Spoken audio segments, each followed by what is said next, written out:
था लबनान की ये माँ अपने बेटे की कब्र में उतर कर फूट फूट कर रोने लगती है जब उसे अपने बेटे की कही हुई ये बात याद आती है। जंग में शहीद बेटा हमेशा अपनी माँ से ये कहा करता था कि माँ, अगर तुम मेरे लिए जन्नत हो तो मुझे अल्लाह की दी हुई जन्नत की क्या जरूरत है। और पता है ये माँ क्या कहती थी कि बेटा, अल्लाह सबसे बड़ा है, अल्लाह करीम है, और जब तुम्हें वो जन्नत मिलेगी मैं तुम्हारे साथ उस जन्नत में रहूंगी। लेकिन अब अपने बेटे को इस हाल में देखकर माँ सबसे यही रिक्वेस्ट कर रही थी कि मुझे भी अपने इस शहीद बेटे के साथ दफना दो।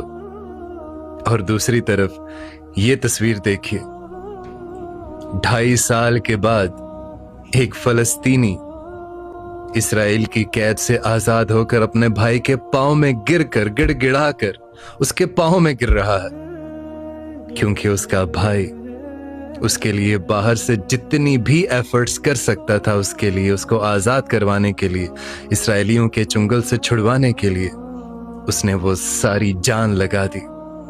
और अब जब वो के आजाद होकर आया तो वो अपने भाई के कदमों में गिरकर उसका शुक्रिया अदा कर रहा है।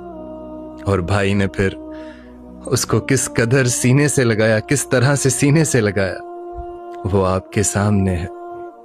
इसलिए कोशिश करें कि भाइयों का अदब करें, और अगर आप लोगों की माँ जिंदा है तो उसका जी भर कर ख्याल रखें, क्योंकि न बाद में भाई मिलते हैं और न माँ मिलती है।